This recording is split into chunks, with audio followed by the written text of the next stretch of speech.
Welcome to everybody who is joining from the waiting room. I see that there are people who are coming in. Welcome. We'll just maybe wait a few more seconds before we formally launch. And so want to, yes, welcome everyone who was waiting patiently in our virtual waiting room before we get started.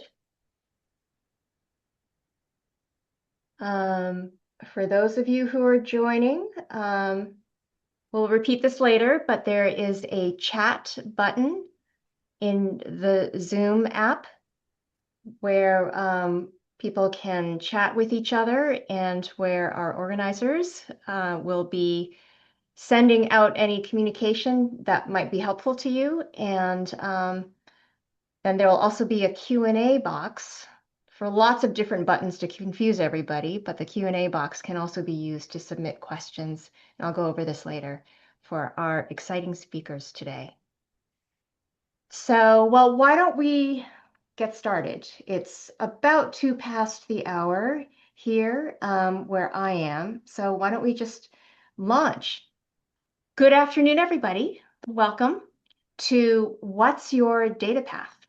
This is a series of webinars with people in a variety of professions who work with data to learn more about how data infuses almost every workplace today. My name is Jo Louie, and I am at the nonprofit organization Education Development Center, or EDC, based outside of Boston, Massachusetts. I am the director of Data Paths, which is a multi-year project funded by the state of Massachusetts to promote interests and skills in data science among students in grades K through 16 throughout the state.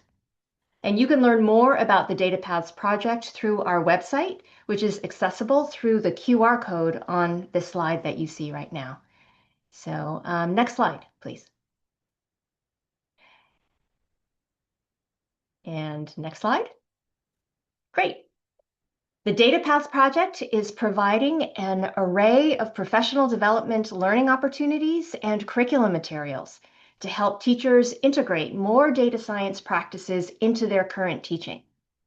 We are also developing an online career hub, including a suite of resources to help students learn about data science careers. This webinar is one in a series that we're holding this spring and next fall to talk with professionals working in a wide range of fields and who use data intensively or in unique ways in their work. For those of you attending live, because this is a webinar that's being recorded, our goal is to inform you and potentially inspire you to share information with young people about potential careers that use data. And as I just mentioned, we're recording the session and aim to place on our project website the whole hour-long webinar, as well as clips that people can share with students in classrooms or in out-of-school settings. Next slide, please. So here's our agenda for the next hour. We have 2 very exciting guest speakers, and they will present about themselves and their work in total for about 20 minutes. One speaker, Julian Kuerti, is the music director and conductor of the Kalamazoo Symphony Orchestra in Kalamazoo, Michigan. Our other speaker, Sydney Schless, is the vice president of marketing for the Kalamazoo Symphony Orchestra. After they speak, I'll jump back in to have a brief discussion with the presenters, and then we'll open up the webinar to take your questions. So just some logistics. All participants are muted during this webinar, but you can use the chat feature to talk with other attendees. If you have questions for the panelists, please submit those through the Q&A box. So there are 2 different icons in the Zoom dashboard, and they are located, on the control bar. I want to acknowledge Jennifer Stiles, who is a member of the Data Paths team, who is managing the slides and the technical aspects of this webinar behind the scenes. And she and another member of the Data Paths team, Nora Van Wassenaar, will also be helping to monitor your questions as they come in so we can share them with the speakers. Next slide, please. So yes, let's turn to our speakers, Julian and Sydney. Please take it away. Hi, everyone. As Joe said, my name is Julian Querty. First of all, I'd like to thank you for having us on here to talk about something that we really deeply love and care about so much, which is music and the symphony, but in this very interesting and unique format where we get to actually dig into the ways that we use data. And I know that you might not think of classical music as a very data rich environment, but actually we do use it quite a lot more than you may think. So let's advance a slide. Just about what I do at the symphony. So I'm the music director and the conductor. And what that means is I'm responsible for creating the entire season programming. Everything that the orchestra plays, everything that smaller ensembles from the orchestra play, everything that somehow goes out into the community and plays music for people or engages in music education, all of that is somewhat under my purview. So I have to really be creative and I have to think of what I want to deliver with the musicians that I have at my disposal. And those musicians, we have 83 professional musicians, but we often will invite collaborative partners, soloists, people who play with the symphony, or as we just had a major concert last weekend, we performed Mahler's Third Symphony, which had about 250 people on stage. We had two choruses, we had expanded our orchestra to at least 99 musicians, and we had a soloist, and it was thrilling. But all of this goes into what I have to do as a music director. And these are the things that we spend months and even up to a year planning ahead for. So let's go to the next slide. Just a little bit about me. Oh, sorry. Can we advance the next slide? There. Yeah. So off of the podium, I really love puzzles and games, word puzzles especially. I enjoy hiking, skiing, all sorts of outdoor activities. I did, before I became a professional musician, I did an undergraduate engineering degree in Toronto, which was years and years ago. I graduated class of 99, and I have not used it since officially, although I would argue that some of the things that we do are very close to engineering. And I live currently in Montreal, up in Canada. Let's advance to the next slide. And I'll introduce my colleague and friend, Sydney Schless. Everyone. Thanks for having us today. Like Julian said, I'm Sydney Schless and I am our Vice President of Marketing.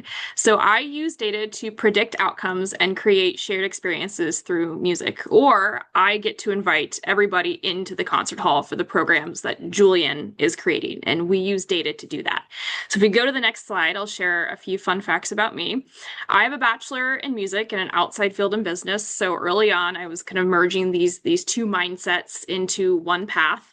And then I went on to get my master in business administration from Stetson University, which is a small university in Central Florida. Some fun facts. I have two cats and a dog, so my house is a bit of a zoo. You see two of them here on the slide. I love to bake because I think it's a little bit of an art and a science. There's a formula, there's some chemistry, but when you learn the rules, you can play with flavors to get that result that you want. And as we've discussed, I'm currently the Vice President of Marketing for the Kalamazoo Symphony in Kalamazoo, Michigan, which is a real place. If we go to the next slide, I'll tell you a little bit about how I got here because I took a bit of an unconventional path. I was doing many things before I discovered arts marketing and data and how we use all these things in the classical music world. I was undeclared in college for 2 years, which is a fancy way of saying I had no idea what I wanted to do. I was taking classes in biology and psychology and business and music all at the same time, trying to figure out where I wanted to go. And between my junior and senior years in college, I interned with an orchestra. And after I graduated with my master's degree, I was fortunate enough to be offered a full-time job with that organization that was back in Florida. And after asking a lot of questions and learning a lot of things about data and data management, I moved up here to Kalamazoo, Michigan. So if we go to the next slide, Today, Julian and I are going to tell you about how we use data every day for the organization. And I'll give you a high-level overview of the symphony in Kalamazoo before I turn it over to Julian to talk about rehearsal planning and concert planning. But Kalamazoo, Michigan is in Southwest Michigan and a little bit of corner of our state. We perform 11 months out of the year, so there's really only one time that we are dark and not performing for anyone. And while you often think of an orchestra inside a big concert hall, we perform in venues across our city, big and small. So with that, I'll turn it over to Julian to share some data fun facts about rehearsal planning and concert planning. Thank you, Sydney. Okay, let's go to the next slide. So, two areas where I use data, or what I think of as the data at my fingertips. And the first one I'd like to talk about is rehearsal planning. So let's go ahead. So there we go. Yeah, that's good. Let's stay on the score page. Can we advance, please? Perfect. So this, for those of you who have never seen something like this, but maybe some of you have, this is a musical score. And a score is like a blueprint for the music that we have to build, that we have to put together. Now, if you've ever played the piano, you have a score, and that's very simple. It just has two lines, one for your right hand, one for your left hand, and it tells you when to play the notes and in which order and how loud, and that's how you learn how to play the piano. With a symphony orchestra, things get a lot more complicated. So this is a particular score that I'm actually currently working on right now and trying to design an effective and efficient method of rehearsing this. And the reason why it's so complicated is the following. It's a work by Johann Sebastian Bach, his St. Matthew Passion. It's more than 2 hours long. And if you look closely at this score, you'll notice that it has one orchestra at the top of the page. It's got another orchestra at the bottom of the page. It's got a choir, part of orchestra number 1, and it's got another chorus, part of orchestra number 2. It's also got a children's chorus that only sings in a few numbers. And apart from all of this, there are soloists that sing. There are 6 main soloists. There are a few smaller soloists. All told, there's about 60 musicians in the orchestra.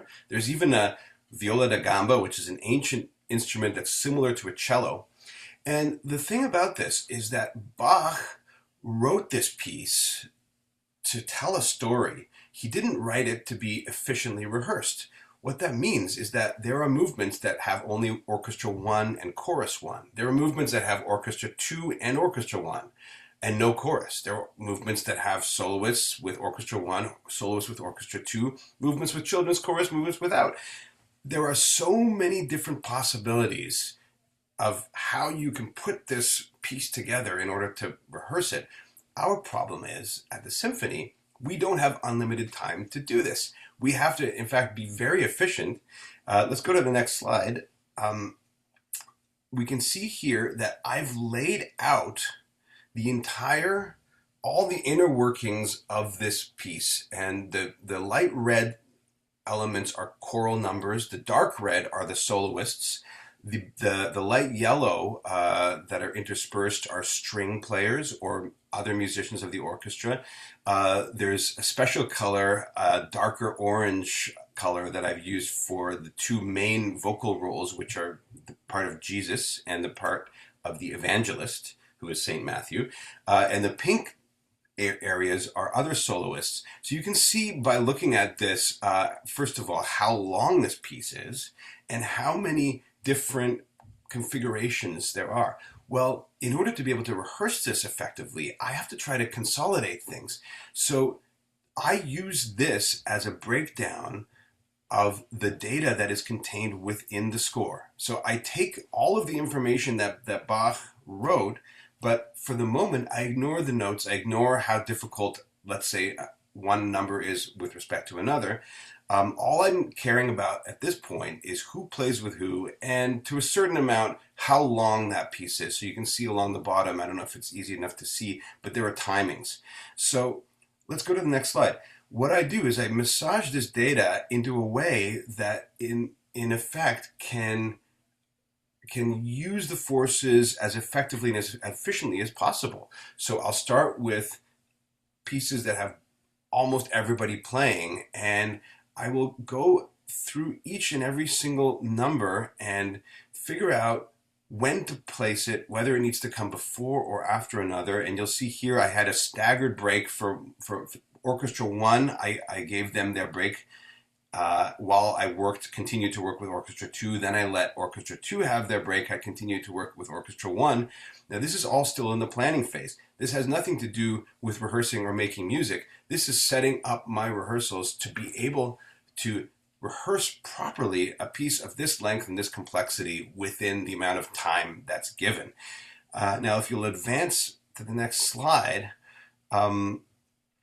you'll see that this is not only about rehearsal planning, this actually comes into effect, into play, when I'm thinking about planning for an entire season. Because what we have on a microscopic level with one program, for instance, the St. Matthew Passion, I need to also efficiently manage the resources of the entire symphony over the course of the whole season. So I have to present works like the St. Matthew Passion, like Mahler's Third Symphony, like the Beethoven symphonies, or string quartets, or, we have all sorts of, we're going to be playing a hip hop concert next week.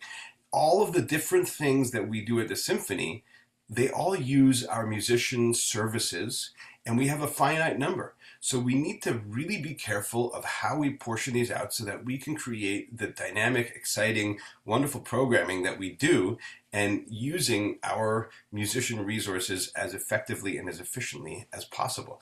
So let's go to the next slide. So this is about season planning, which I just gave an overview of. Let's click through that. Now we have, as resources, we have our orchestra. And you have to remember that not every piece of music is written for exactly the same size. So if you think of a Mozart symphony, they're typically a little bit smaller. If you think of romantic composers, they can write for extremely large orchestras, and in which case we sometimes have to hire extra players, which is also an added cost. So we have a very complicated and convoluted contract that governs all of this, which is called our CBA, our collective bargaining agreement, which is basically the rules in place for how and when we're allowed to use our musicians. Now, if you click once, we're going to have what we need to deliver. So this is kind of like inputs are the resources and the outputs are the audience experiences. So we have to use all of these inputs, and we have to be able to produce the concerts that our public expects of us, and that they're willing to come and pay for and attend. So we have typically 6 masterworks programs, so large orchestra programs. We have often several specials. We're about to play the Pirates of the Caribbean with full symphony orchestra. That's coming up in a couple weeks. We have things like the Nutcracker. We have outdoor pops concerts. We have indoor pops concerts. We also have small ensemble concerts, chamber concerts that use a small subset of the orchestra. We also do a lot of education work. So we send musicians into schools to talk about music, to demonstrate. There's many, many different aspects to what our symphony does with music. And all of these have to be governed and have to fall within this collective bargaining agreement.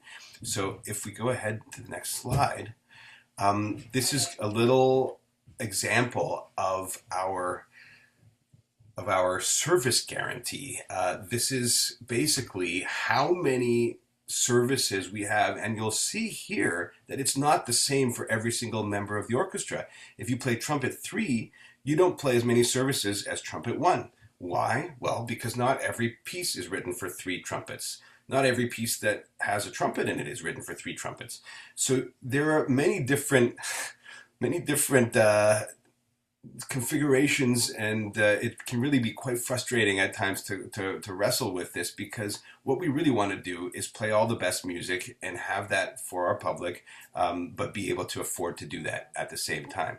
So we use very a very important tool, which is another Google Sheet, which allows us to input all of the times that a musician's service has been used and has been utilized. And what I use that for is I can call up my director of operations or the CEO and say, you know, I really was hoping that we could maybe put together a Vivaldi concert to play the Four Seasons. Do we have any services left for the strings that would need to play that? And then they can look it up. And if you go to the next slide, there's a little example of what this looks like. So they can look it up and they could say, well, okay, you know, the oboe, our first oboe has 200 services, of which we've already offered 143, 57 are remaining. So we could use him, but there are others, you know, for various reasons that have gone over. And so the whole thing is color coded. It's really, really, it's a very, very complicated but important system that we have in place. And so I would say that this is really where my data path with the symphony tends to end. It's about efficiency of rehearsal planning. It's about trying to use our resources on hand, the musicians, and to try to get as much music out of what I'm able to use as possible for the most inexpensive way possible. And I think this is going to be the perfect moment to pass things off to Sydney, because she's going to tell you about all the other ways in which we use data at the Symphony. So Sydney, over to you. Great. So once Julian looks at all of these pieces and the musicians we have and how many services we can use them for and what pieces we want to play, he passes these things off to my team. And he says, okay, we're going to do Pirates of the Caribbean, we're going to do Beethoven, we're going to do hip hop. And they turn over to the marketing team to say, now how much money are we going to make and how are we going to earn that revenue to sell these tickets? So you might think that marketing is a very creative function, and it is, and it might not go very well with data decision making, which is very mathematical. But we use data on a daily basis to help inform our creative decisions. So what are we playing? Like Julian said, when are we going to play it? Is the marketing message that we've put out into the world about Beethoven 9, is that working? Are we selling enough tickets, or do we need to pivot that strategy? What should our new logo look like? What does our community think about us, and how should we use that data to inform our decision there? We also need to generate more ticket sales. We are responsible for, as we say, putting butts into seats. So we want to see as many people as possible in the concert hall experiencing this incredible music that the orchestra and Julian have put together for us. So we use data to forecast future actions. How many tickets do we think that we're going to be able to sell? What are tickets priced at? And where are those prices in the concert hall? So we look at every single seat. And we also use data to challenge our assumptions, which is something that's really, really important. Do we know for a fact that something is actually working? Are we assuming that it's working? Or based on the data, is it actually an effective strategy? So we're going to look at a couple examples. And if we go to the next slide, we'll start with the first one. So Julian mentioned all of these programs that we put together, and I told you all that we perform 10 months out of the year, but we have to decide where all of these concerts are going to go. And one of the data points we actively look at is how many tickets are we able to sell, and is there a correlation between that and month of the year? So we look at revenue and ticket trends by month to see, are there patterns here? And we see there are. So in some months, we tend to sell more tickets than in others. And if we go to the next slide, this crazy chart that you see here, it combines those monthly sale patterns with which composer and which work was performed. So that's not something that we talk about often, but there is an impact. If we play Beethoven 9, that's probably going to sell a few more tickets than something that's not quite as well known. So this here takes 10 years worth of data, puts it all together, and helps inform what should we be playing, when should we be playing it, or at a minimum, how do we think that's going to impact how many tickets we can sell for the program? And if we go to the next slide, This is one of my favorite charts. So this is a concert hall. This is a heat map of our orchestra floor, our first floor of one of the auditoriums that we perform in called Miller Auditorium.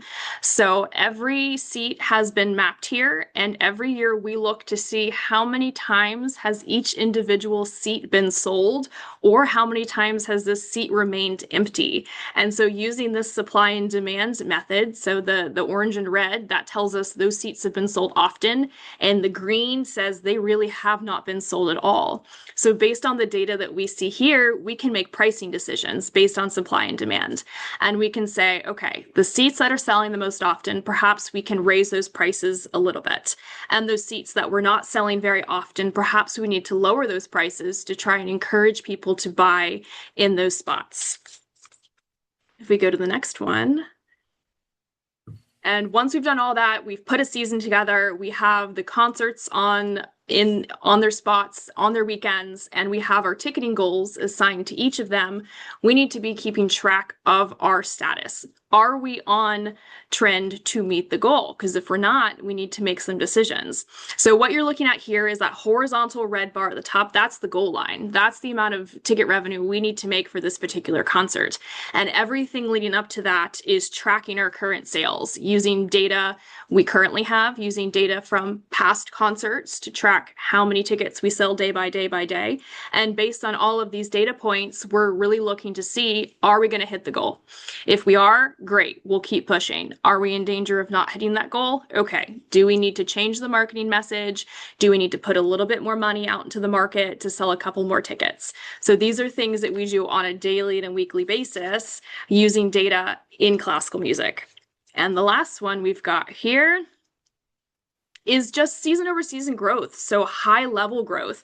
Are we selling more tickets year over year? Are we earning more revenue year over year? We need that positive growth season over season. And we also, again, challenge our assumptions and we look for outliers. So based on these graphs here, we would say, wow, that dark teal bar, that 24-25 season, we really did pretty spectacular. Did we do something different there? What changed? And can we replicate it? And in this case, we did something incredibly spectacular. We hosted the incredible cellist Yo-Yo Ma, which allowed us to sell many, many more tickets than maybe we would in an average season. So we look at that and we say, okay, this is wonderful. How can we maybe repeat this season over season to continue that really, really positive growth? And that's all we've got for you.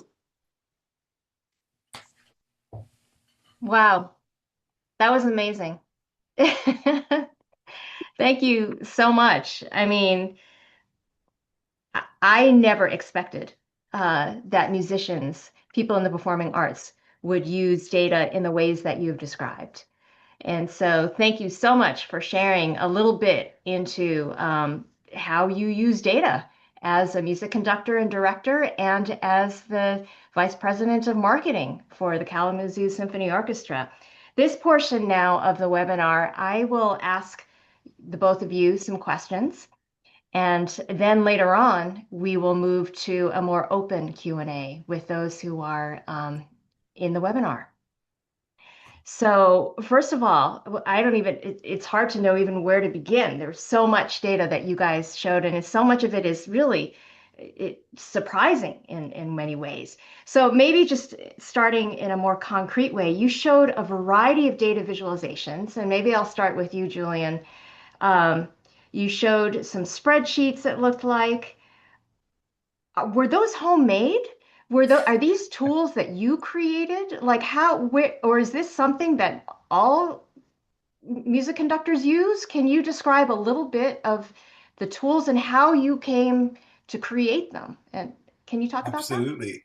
No, this is absolutely homemade. I don't know if there is anybody else who does this quite the way that I do. And it started really by wanting to look at the larger overall structures of really big and complicated works. And what I used to do is I would, for instance, in an opera, I wanted to have a real feeling of, how much singing is done by Carmen as opposed to Don Jose, as opposed to Escamillo, for instance. So I used to take a pencil and I would draw a line on a piece of paper that would reflect the length of Act One, and then I would kind of measure and draw lines of how long segments were where Carmen was on stage, or So I started doing this sort of more with a pencil, and also more roughly. Sometimes it would just be sort of trying to help my brain organize this. And as I started to get more involved and I wanted to know more, it just naturally led me to start using, a Google Sheets type program, where I could then put things in, and I could then, what was so much fun is I could swap things around and I could move things, and I could handle that kind of data in a way that you couldn't with pencil and paper. So everything that you're doing is in Google Sheets?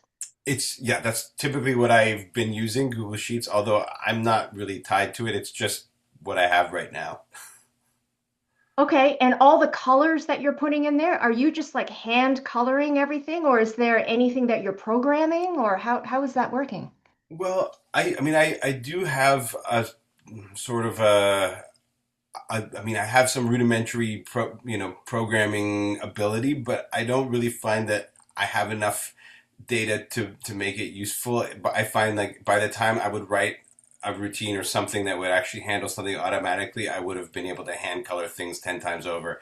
I mean, I suppose if I wanted to, like, let's say, try to do an analysis of all the Bach cantatas, and if there was some way of, inputting all of the scores into a format that a computer could, and I'm sure this is very possible, to take everything, every Bach cantata, and so for context, he wrote, I think around 300, or I mean, some of them are no longer existent. They've been lost, but there are hundreds of them, and they were all written for different ensembles and different solo instruments, different singers, and to be able to put those all in and be able to meaningfully look and see, like, oh, look, he's got a trumpet solo here, trumpet solo here, trumpet solo here.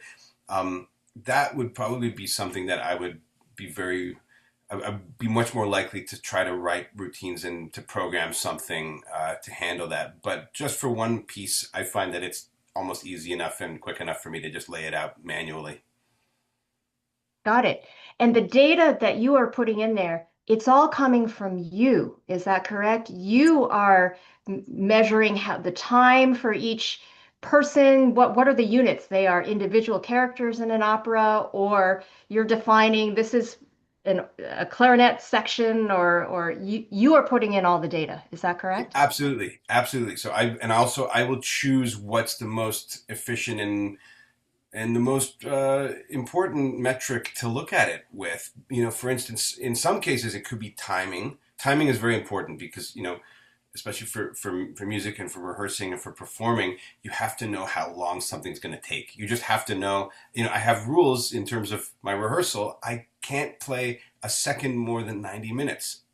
When I get to 89 minutes and 59 seconds, there's somebody out on stage who's going to stop the orchestra. So I need to really be completely aware of how long things take. So a lot of what I do is to do with time, but not everything. Sometimes it's more about different constellations of musicians. There are some pieces where you have all sorts of different configurations, and not everybody plays together all at once, or maybe only a few times, but there are ways to then break it down in a logical way that allows you to get into that music. Okay, got it. And now, how about now, Sydney? Why don't we turn to you? Some of the data visualizations that you were sharing, are those were those created by you, or what tools are you using? Are they widely used in the performing arts community? Can you talk a little bit about those? Sure. So today we looked at a couple of things that were hybrids. Some of them I created, some of them came out of our database. So we utilize a customer relationship manager called Tessitura, which in essence is a massive database. And Tessitura helps us track all of the behaviors that our patrons have with us. If they buy a ticket, if they give a donation, all of these things are managed there. So it's kind of the hub. And we have the saying that data out is only as good as data in. So we want to make sure that what's going into the database is really clean, really healthy, so that when we pull it out, we can make accurate assumptions about what's happening with our people. Some of the data we looked at today, especially the 10-year history, we actually don't have all of that in Tessitura because we haven't been on the system for as long as the history that we have. The Kalamazoo Symphony is over 100 years old, so we have so much data that exists even in just spreadsheets. So some of the things we looked at today were in Excel, and I massaged it and I moved things around and I played with the data in the way that I wanted to see it so that we could start drawing conclusions between time of year, composer, piece played, solo instrument featured. These are all things that we look at so that we have a better understanding about what's impacting our audience's desire to want to engage with us in the concert hall. Mm-hmm. So now with Julian, it sounded like your data measurement, collection, entry analysis is primarily a solo activity, perhaps. It sounds like. Absolutely, and it usually comes from the score. From this book, I Okay, will I will distill that information into a visual way of processing it for myself. great. For Sydney, it sounds like it may not be solo. Is that correct? Are you working with like who's doing the cleaning? Are you doing all the cleaning? Who are the people? Who are it sounds like more of a collaborative effort, would you I say? am doing most of the cleaning. So almost You everything are. we looked at today, I put it together. Now, I say that knowing I am fortunate to work with a wonderful team of people here. So we have about 15 full-time staff members. I have two other people on my marketing team. We have two people on our fundraising team.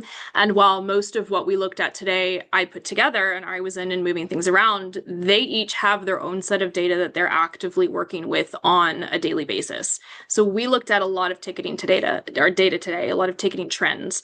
Our fundraising team is looking at the same things, but based on donations. When do we see spikes in giving history? When we do performances, is it in a certain time of year? So they're looking at similar things, but on the flip side of it. And then if we're doing our jobs really well, we're taking these two things and we're putting them together because we want to know how attendance and ticket history is impacting an individual's likeliness to give a contribution. So we take parts that we've seen today and we put them together as a team so that we have a holistic view of the people who are coming to see concerts, who are saying that they love things, so that we can invite more and more people into the concert hall. Right. So now these activities that you're doing with all of these different types of data, what would you say are the key skills, if you reflect on it, the key skills that you are relying on to work with this data? And where did you learn these skills? Was it in school? In high school? Before? After? Can you talk about the skills involved? Shall I jump in here? Yeah, you start, Alice. I can start. I think the key skill for the way that I approach the data is to be able to distill the information that is existing in a musical score, to take that information and to be able to logically assemble it in a visual way so that I can look at it and I don't have to think about the notes, which at this this big overseeing bird's eye view, the notes are not what I'm interested in yet. It's being able to let go of that and to just be able to distill what's there, into a visual sense. And I think part of it is artistic. I think part of it is just being able to approach something and re-visualize it in your mind. But I think a big part of it, I have learned the skills of problem solving and analysis. I think that goes back to my engineering days, and even before that to my love of puzzles and mathematics and all the things that are kind of nerdy that I've always grown up and loved. So I think that's really what has driven me towards doing it this way. Okay, great. And how about Sydney? How about for you? When I think about where my data path or my relationship and love of data started, I really think it's because I'm a very curious person. And I used to say I was a very nosy person, but we've upgraded to being curious. I like to ask questions. I like to know why things are the way they are. And at a fundamental level, knowing what questions to ask is step number one in pulling the data out. I would never send anybody into a database unless they knew exactly maybe what they were looking for. You got to know the questions to ask, or at least be curious enough to just say, these are the things I want to know. I want to know why this is happening at this time. I want to know why this concert did so well. I want to know why so many people tend to give at this time. Just the willingness to ask the question is really the starting place, and everything after that is learning, yes, how to present the data. So now you have all this information in front of you. How do you present it in a way that's going to tell its story? And so that's kind of a learned art. And you do that by creating something, showing it to someone, and sometimes they say, I do not understand what you're saying. And so you go back and you figure out a different way to present that information. But for me, it's just about being curious. And yeah, that's really helpful. The learning to present data, communicate with data, where did you learn all of that? Was it in school, in high school, college, graduate Yeah, school, I think a work? little bit of everything. And I think started probably in high school. I, like Julian, I have a love of puzzles. So when I really think back, I think about sorting a puzzle. I have a process, and it starts with sorting your edge pieces and your corner pieces and your colors, and then you build the picture from there. So when I think that far back, I there's probably some through lines to how I sort information. But throughout my education, little bits and pieces here, just working with spreadsheets and numbers and telling stories. I did a little bit more of that in my master's degree, which was wonderful. That was just hands-on learning in Excel. How do you make things look a certain way in the software, which is something that anybody can learn if you have the willingness to. So that's a fairly accessible software, but if you have the desire to learn a little bit more, there are things that are out there that are both paid and free and available to those who are curious enough to ask the question. Yeah, great. Also, I might want to just jump in and add one other thing is that the what you saw the way that I put my data together, that's something that I don't really show to anybody. Not many people see that. In fact, not many people know that I do that. And so it's very much for me. So I don't, I can, I mean, I still like to make it look readable and nice. So I do take care to make it presentable, but I don't need to. But what Sydney does, she often presents a lot of this data at our board meetings or to, to the various committees that are very invested and interested in what the numbers are saying about our subscriptions, about our giving. So her data use is very kind of, I would say, it's still internal, but it's much more front facing. And mine is kind of like a solo act that hardly ever sees the light of day. So I'm not sure how many people have even seen that my spreadsheet approach at the symphony. Yeah, well, that leads me to a question related to, so this is a way that you start to understand the work as well. It's not just a logistical exercise where Right. you've got so many like any other business where you have so Hmm. many staff members, and how are you going to logistically arrange all of the players? But tell me more about if and how this analysis helps you understand the music itself. Can you talk about that? Absolutely. Absolutely. And in fact, I'm going to go back to another work of Bach.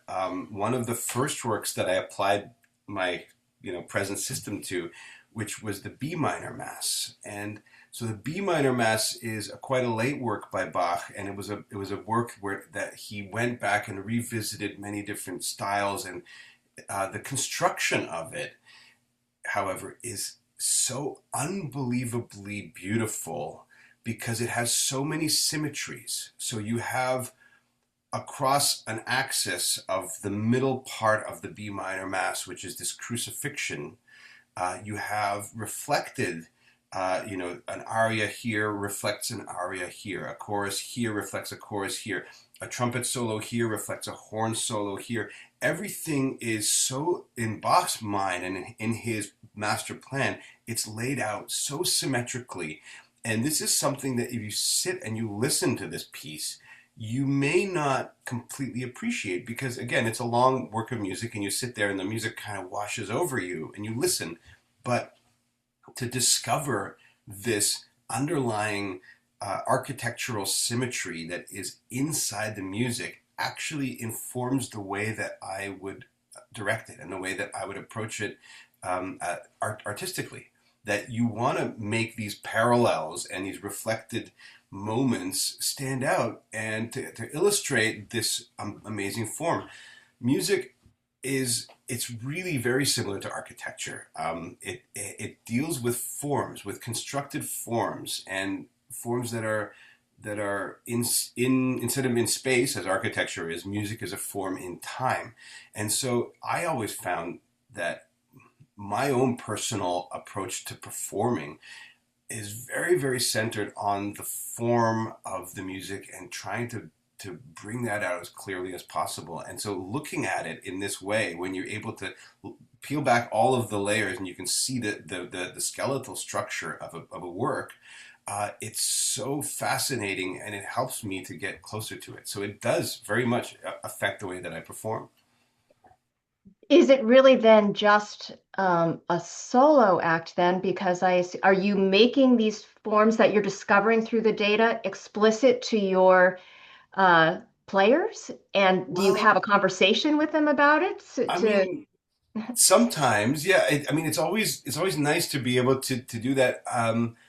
The thing about players is that for them, the less a conductor talks, the better. So they love to show up to rehearsal and they love to play because that's what they do, or to sing. And so when the conductor stops and starts to talk and talk and talk, at a certain point, people stop paying attention. I do love to kind of peel back the curtain and sort of illustrate a few of these amazing things. But in the music of Bach, for instance, I mean, there's so much numerology and there's so much symbolism and there's so many amazing things that he wrote on the page to look like things. If a singer is singing about a snake or a serpent, then you can actually look at the manuscript page and you can see how he's written the notes to look like a serpent. So there's all sorts of amazing sort of add-on Easter eggs that I think at a certain point I wouldn't be able to tell the orchestra everything. We would need a whole other rehearsal just to talk about it. well, that is fascinating. Um, yeah, just how I would assume other music directors and conductors are doing something similar with each piece, but maybe getting at it not through the kind of data-oriented way that you are. Do you know, in working with other musicians and I conductors? only know that I've never encountered another conductor or music director who thinks of it in this particular way, the way that I do. So I think so far I'm kind of an outlier in this respect. Yeah, but that's fascinating. So this is the time when we can open it up for questions from the attendees. I'm not seeing a lot of questions. Maybe people are just fascinated and like me, the first time I spoke with you folks, like amazed that this is how people use data. This is so interesting. There were some questions that were submitted by people who registered in advance. So let me see if I can dig up some of these questions that people have asked earlier.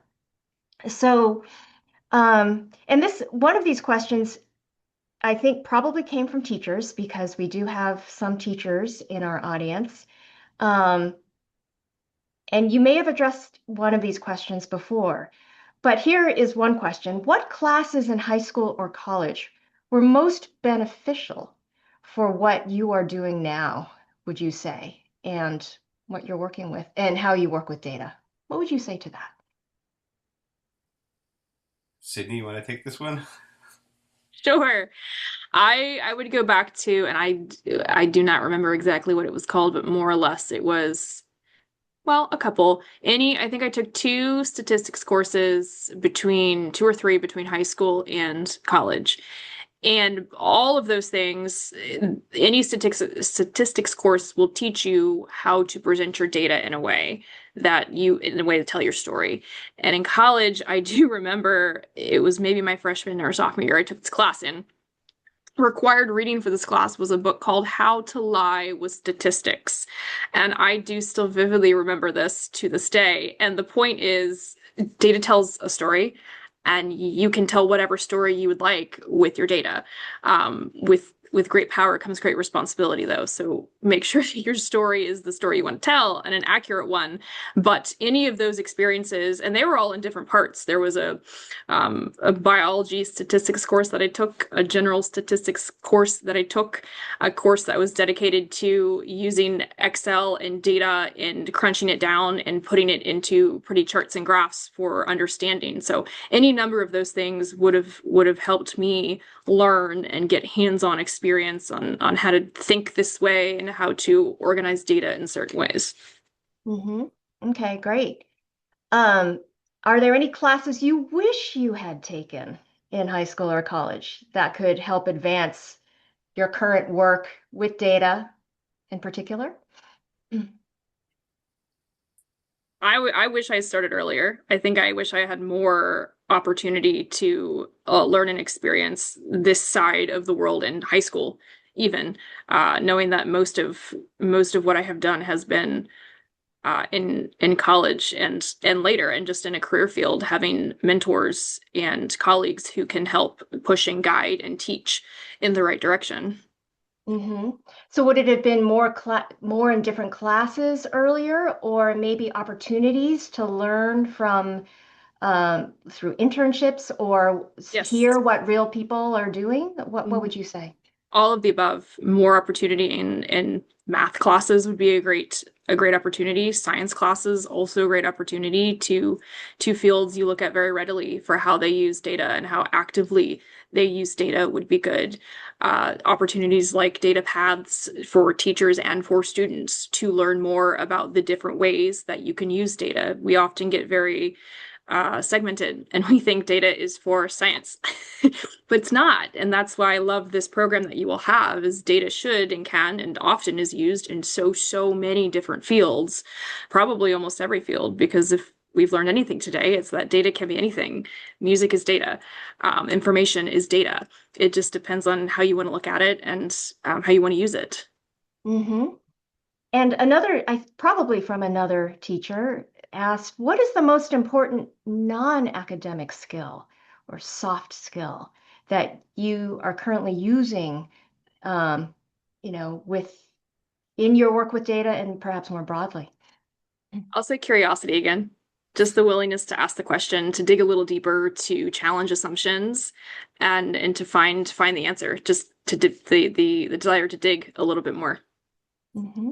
Yeah, Okay. maybe also I would add to that. I think it's along the same lines, but playfulness. Yeah. Curiosity and playfulness, I think, go hand in hand. And if you're willing to kind of have fun with something and look at things from many different angles, sometimes it will spark something that will allow you to have some sort of revelation. You asked the question about high school, and I was just thinking. At first, I didn't have a good answer because I felt like I was pretty well prepared.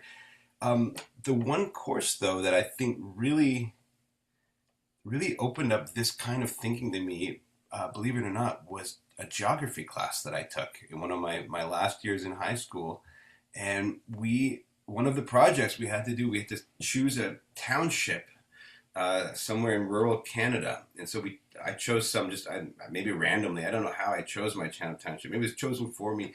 But we had to look at that township. We had to get a map of it. We had to analyze the geographical features. Then we had to look at what was being produced there, what farms were there, if there were farms, what resources it had, what was what products, how much revenue, all of this.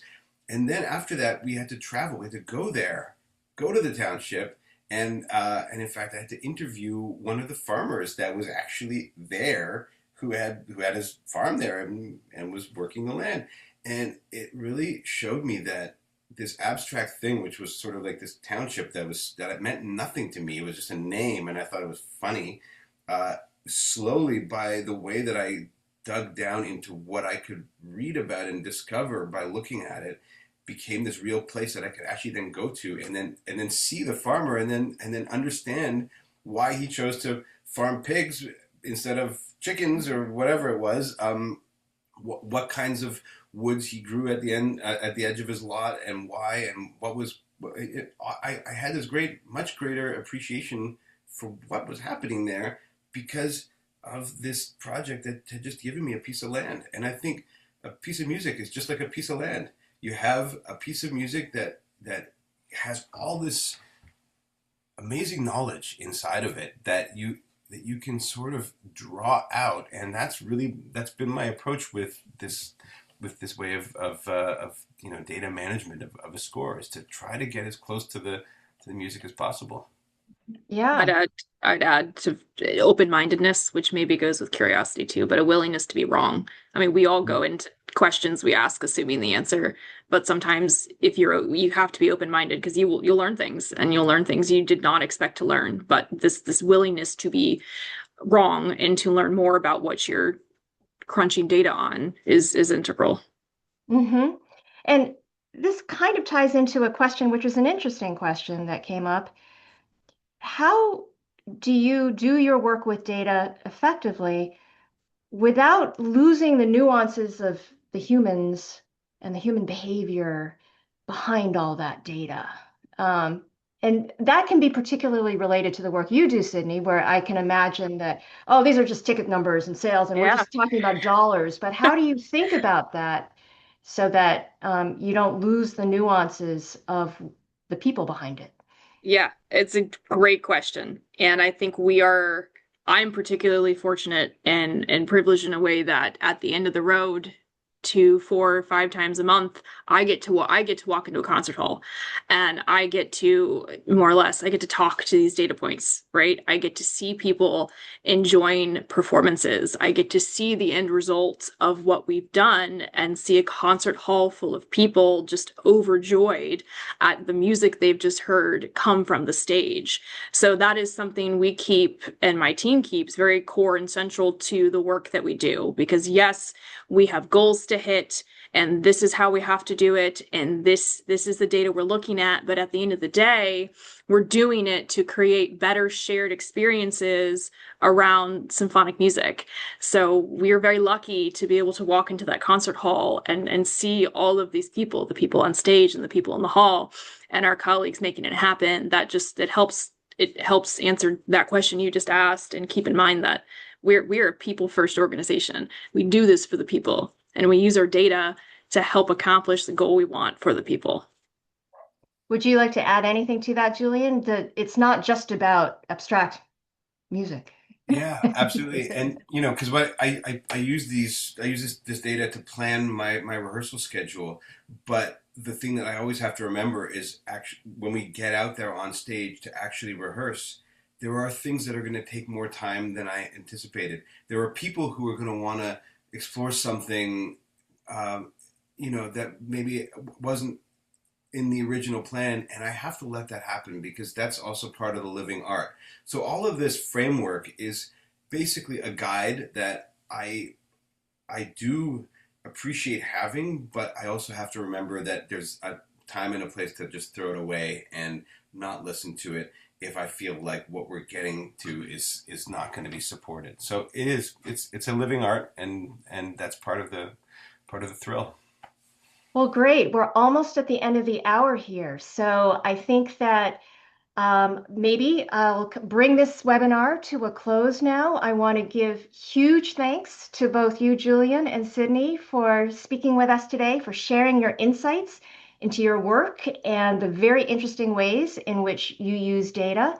I want to thank everyone who attended for showing your interest in this webinar and in our speakers. As I mentioned at the start, this is one in a series of webinars that we will hold this spring and next fall, and we would really appreciate your feedback on today's session. Jen will be sharing a link in the chat for you to take. We would appreciate it if you could take, it's a brief, anonymous, just 3 question survey, which will bring you to another link if you want to receive a certificate of attendance. If you're interested in our teacher professional development workshops and curriculum materials, or our career hub of resources for students, please visit us at datapaths.edc.org. We aim to have today's recording and clips of highlights posted on our website soon for you and others to view. So thank you, everybody, for attending, and we hope everyone has a great rest of your day. Thank you so much. Thank you. Thank you very much. Bye, everyone.